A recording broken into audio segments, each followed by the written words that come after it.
AP అసెంబ్లీలో ఉన్నవి రెండే పక్షాలు. ఒకటి అధికార కూటమి. ఇందులో చూసుకుంటే బీజేపీ, టీడీపీ, జనసేన ఒక కూటమిగా ఉంటే, ఇక రెండోది ప్రతిపక్షమైనటువంటి వైఎస్ఆర్సీపీ. 40% ఓట్లు వచ్చిన వైఎస్ఆర్సీపీని ఇక్కడ ప్రతిపక్షంగా గుర్తించడం లేదు.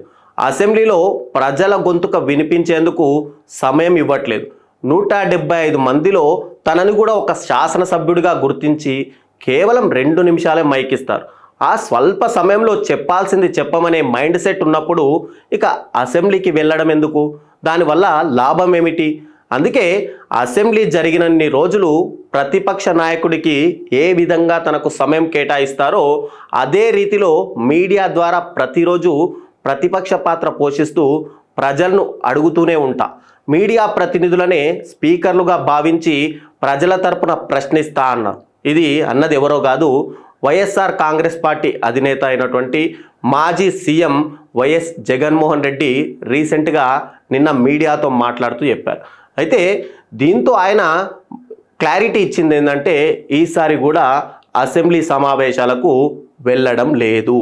అసెంబ్లీ సమావేశాలను బహిష్కరించాలని వైఎస్ జగన్ నిర్ణయం తీసుకోవడము యాక్చువల్గా చూస్తే కనుక ఇది మొదటిసారి అయితే కాదు. ఇక్కడ ఒక్క నిమిషం మనం చూసుకుంటే కనుక 2014, 2019 మధ్య కూడా ప్రధాన ప్రతిపక్ష నేతగా 2 ఏళ్ల పాటు కూడా జగన్మోహన్ రెడ్డి ఇదే వైఖరి కొనసాగించారు. ఆ తర్వాత చూసుకుంటే 2019, 2024 మధ్య టీడీపీ అధినేత ప్రస్తుత సీఎంగా ఉన్నటువంటి చంద్రబాబు కూడా 2.5 ఏళ్లకు పైగా అసెంబ్లీ సమావేశాలను బహిష్కరించారు. ప్రజా సమస్యలపై పట్టుబట్టే సందర్భంలో నార్మల్గా చూసుకుంటే కనుక అధికార పార్టీ వైఖరిని నిరసిస్తూ, సభలో స్పీకర్ వ్యవహార శైలిని ఖండిస్తూ విపక్ష సభ్యులు అసెంబ్లీ సమావేశాల నుంచి వాకౌట్ చేయడం అనేది నార్మల్గా ప్రజాస్వామ్యంలో ఎక్కడైనా కూడా సర్వసాధారణం. 30 ఏళ్ల కిందటి వరకు కూడా రాజకీయాలన్నీ కూడా ఇలాగే జరిగేవి. కానీ శాసనసభ సమావేశాలను విపక్ష పార్టీలు బహిష్కరించడం అనేది ఉమ్మడి ఆంధ్రప్రదేశ్లో మాజీ ముఖ్యమంత్రి అయినటువంటి ఒకప్పటి టీడీపీ వ్యవస్థాపకుడు అయినటువంటి మాజీ ముఖ్యమంత్రి ఎన్టీ రామారావుతో ఇదైతే మొదలైంది.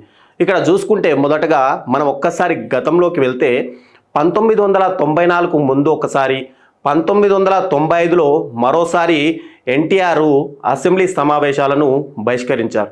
1993 ఆగస్టులో అప్పటి తెలుగుదేశం ఎమ్మెల్యే అంటే జమ్మలమడుగు ఎమ్మెల్యే అయినటువంటి శివారెడ్డిని హైదరాబాద్లో హత్య చేశారు. అప్పుడు శాసనసభలో ప్రతిపక్ష నేతగా ఉన్నటువంటి ఎన్టీఆర్ దీనిపై తీవ్ర నిరసన వ్యక్తం చేస్తూ విచారణ కోసం ఒక కమిషన్ని ఏర్పాటు చేయాలని అసెంబ్లీలో డిమాండ్ చేశారు. అయితే అప్పటి ముఖ్యమంత్రిగా ఉన్నటువంటి కోట్ల విజయభాస్కర్ రెడ్డి ఈ డిమాండ్ తిరస్కరించడంతో అప్పుడు ఎన్టీఆర్ ఆగ్రహంతో కాంగ్రెస్ ప్రభుత్వ ఆధ్వర్యంలో నడుస్తున్నటువంటి ఈ శాసనసభలో నేను ఇక అడుగు పెట్టను, తిరిగి ముఖ్యమంత్రిగానే శాసనసభకు వస్తానని చెప్పి అక్కడ ప్రతిజ్ఞ చేసి అసెంబ్లీ సమావేశాలను బహిష్కరించి బయటికి వెళ్ళిపోయారు. ఇక 1994 ఎన్నికల్లో టీడీపీ విజయం సాధించడంతో మళ్ళీ ఎన్టీఆర్ ముఖ్యమంత్రిగా అసెంబ్లీలోకి వచ్చారు. ఇక 1995లో చూసుకుంటే కనుక ఎన్టీఆర్ పదవి కోల్పోయిన తర్వాత అదే ఏడాది సెప్టెంబర్లో జరిగినటువంటి అసెంబ్లీలో తనకు మాట్లాడే అవకాశం ఇవ్వకపోవడం, పైగా టీడీపీకి సంబంధించిన సొంత పార్టీ సభ్యులే అసెంబ్లీలో ఎన్టీఆర్ మీద దూషణలకు దిగడంతో శాసనసభలో ఇక అడుగు పెట్టనని, ప్రజల వద్దకే వెళ్ళి తేల్చుకుంటానని చెప్పి ఆయన బయటికి వచ్చేశారు. ఆ తర్వాత సింహగర్జన పేరిట చాలా సభలు కూడా నిర్వహించారు. ఇక 1999, 2004 మధ్య కూడా గత ఉమ్మడి ఆంధ్రప్రదేశ్లో ముఖ్యమంత్రిగా పనిచేసినటువంటి వైఎస్ రాజశేఖర్ రెడ్డి కూడా ప్రతిపక్ష నేతగా ఉన్నప్పుడు తన చివరి 2 ఏళ్ల కాలంలో అసెంబ్లీ సమావేశాలకు హాజరు కాలేదు. అయితే ఇక్కడ ఆయన సమావేశాలను బహిష్కరిస్తున్నట్లు ఎక్కడ కూడా చెప్పలేదు. కానీ ప్రజా ప్రస్థానం పేరుతో పాదయాత్ర చేపట్టి మాత్రం అసెంబ్లీకి దూరంగా ఉంటూ వచ్చారు. ఇక ఆంధ్రప్రదేశ్ విభజన తర్వాత చూసుకుంటే మనము అది ఉమ్మడి ఆంధ్రప్రదేశ్ విషయాలు చూసుకున్నాం. ఇక ఉమ్మడి ఆంధ్రప్రదేశ్ నుంచి ఆంధ్రప్రదేశ్ విభజన జరిగిన తర్వాత 2014లో జరిగిన ఎన్నికల్లో అటు టీడీపీ, బీజేపీ కూటమి ఏపీలో ఘన విజయం సాధించింది. ఆ ఎన్నికల్లో వైసీపీకి 67 సీట్లు కూడా వచ్చినాయి. ఇక వైసీపీగా జగన్ ప్రతిపక్ష నేతగా ఎన్నిక కూడా అయ్యాడు. అప్పుడు అసెంబ్లీ సమావేశాలు మొదలైనప్పటి నుంచే తనకు సరిగ్గా మైక్ ఇవ్వడం లేదని, మాట్లాడే అవకాశం ఇవ్వడం లేదని, అప్పటి కోడెల శివప్రసాద్ వ్యవహార శైలిపైన కూడా జగన్ అసంతృప్తి వ్యక్తం చేశారు.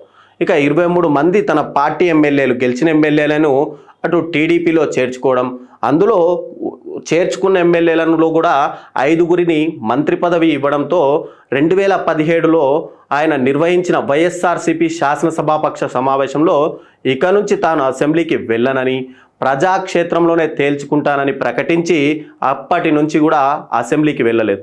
ఇక 2019 ఎన్నికల్లో 151 మంది ఎమ్మెల్యేలతో ఘన విజయం సాధించి సీఎం అయిన తర్వాతనే ఆయన అసెంబ్లీలో అయితే అడుగుపెట్టారు. ఇక వైఎస్ఆర్ కాంగ్రెస్ పార్టీ అధికారంలో ఉన్న 5 ఏళ్ల కాలంలో దాదాపు 2.5 ఏళ్ళు ప్రతిపక్ష హోదా ఉన్నటువంటి టీడీపీ అధినేత చంద్రబాబు అసెంబ్లీకి కూడా వెళ్ళారు. కానీ 2021 నవంబర్లో అసెంబ్లీ సమావేశాల్లో ఏదైతే వ్యవసాయ రంగం పైన ఒక చర్చ జరిగింది, అది పక్కదారి పట్టడం, మరోవైపు వైఎస్ఆర్సీపీకి చెందినటువంటి కొందరు ఎమ్మెల్యేలు, మంత్రులు తన కుటుంబాన్ని, అంటే రాజకీయాలు మాట్లాడుకోవడం వేరు, కుటుంబం మాట్లాడుకోవడం వేరు, కుటుంబాల గురించి అనుచిత వ్యాఖ్యలు చేస్తే ఆయన ఆగ్రహానికి గురై బయటకు వచ్చి కాస్త భావోద్వేగానికి గురయ్యారు. ఇక అప్పుడు ఆయన అసెంబ్లీకి రానని కూడా శపథం చేశారు. ఎప్పుడు ముఖ్యమంత్రి అయ్యే వరకు మళ్ళీ అసెంబ్లీలో అడుగుపెట్టాను. ఇక రీసెంట్గా 2024లో చూసుకుంటే 164 సీట్లతోటి ఎన్నికల్లో అటు కూటమి విజయం సాధించడంతో బాబు 4వసారి సీఎంగా అసెంబ్లీలో అయితే అడుగుపెట్టారు. ఇక ఇక్కడ ఆంధ్రప్రదేశ్ రాజకీయాల తర్వాత మనం ముఖ్యంగా ఈ ఏపీ రాజకీయాల కంటే ముందు మాట్లాడుకోవాల్సి వస్తే తమిళనాడు రాజకీయాల గురించి మాట్లాడుకోవాలి. తమిళనాడు రాజకీయాల్లో ఈ శపథాల పర్వం కూడా గతంలో నడిచింది. 1989లో తమిళనాడు అసెంబ్లీలో ప్రతిపక్ష నేతగా ఉన్నటువంటి జయలలిత బడ్జెట్పై జరిగిన చర్చల్లో పాల్గొంటూ కరుణానిధి ప్రభుత్వాన్ని తీవ్రంగా విమర్శించారు. అప్పుడు ఆయనని క్రిమినల్ కూడా అన్నారు.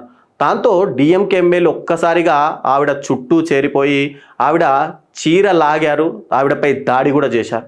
ఆ ఘటన తర్వాత ఆవిడ బయటికి వచ్చి అసెంబ్లీలోకి అడుగు పెట్టాను, మళ్ళీ అడుగు పెట్టే అవకాశం ఉంటే కేవలం ముఖ్యమంత్రిగానే అడుగు పెడతానని ప్రతిజ్ఞ చేసి 1991లో ముఖ్యమంత్రిగా గెలిచి అసెంబ్లీలో అడుగుపెట్టారు. ఆ తర్వాత మన దగ్గర ప్రతిపక్ష నేతలు ఇటువంటి ప్రతిజ్ఞలు చేయడం మన దగ్గర కూడా రివాజ్గా అయితే మారిపోయింది. అయితే ఇక్కడ మనం ఒక విషయం అయితే గుర్తుపెట్టుకోవాల్సి ఉంది. ప్రతిపక్షం అనేది ఏదైనా సరే అది ఒక ప్రజల గొంతుక లాంటిది. సభలో విపక్షం అనేది లేకపోతే కనుక పాలకపక్షము ఇష్టారీతిన బిల్లులను ప్రవేశపెడుతుంది. అది కొన్ని ప్రజలకు ఆమోదమైనవి ఉండొచ్చు, మరోవైపు ప్రజలు వాటికి వ్యతిరేకమైనవి కూడా ఉండొచ్చు. వాటిని అడ్డుకునే సంఖ్యాబలము ఇప్పుడున్న ప్రతిపక్షానికి లేకపోవచ్చు, కానీ సభలో మాత్రం వాటిపైన నిరసన వ్యక్తం చేసి ప్రజలకు ఆ బిల్లుల గురించి తెలియజేసే అవకాశం మాత్రం ప్రతిపక్షానికి ఉంటుంది. అయితే ఇప్పుడు బయట చేస్తున్నాం కదా నిరసనలు అని అనుకోవచ్చు. బయట చేసే నిరసనలకు కానీ చట్టసభల్లో వ్యక్తం చేసే నిరసనలకు ఇక్కడ చాలా తేడా ఉంటుంది. ఇలాంటి అవకాశాలను విపక్షం అనేది ఎప్పుడు కూడా పోగొట్టుకోకూడదు. ఇంకా జగన్మోహన్ రెడ్డి అంటే ఓడిపోయి ప్రతిపక్షంలోకి వచ్చి కేవలం 5-6 నెలలు మాత్రమే గడుస్తుంది. ఇంకా 4.5 ఏళ్ల సమయం ఉంది. అప్పుడే గనక బహిష్కరణ నిర్ణయం తీసుకోవడం, మరోవైపు చట్టసభల్లో రాను అనడం కూడా సరైన డిసిషన్ కాదు. ఇక్కడ మరో విషయం మాట్లాడుకోలేదంటే చట్టసభల్లో ఉన్నటువంటి స్పీకర్లు కూడా రాజ్యాంగపరంగా వ్యవహరించాలి. పార్టీలకు, రాజకీయాలను అతీతంగా వ్యవహరించాల్సిన గౌరవమైన పదవిలో ఉండి వాళ్ళు ఇష్టారీతిన వ్యవహరించడం కూడా సరైనది కాదు. అయితే ఇక్కడ దురదృష్టవశాత్తు మన రాష్ట్రంలోనే కాదు, చాలా చోట్ల కూడా స్పీకర్లు అధికార పార్టీలకే కొమ్ముగాస్తున్నారు. ఏపీలో 10 ఏళ్ళు కూడా అలాంటి సాంప్రదాయమే నడిచింది.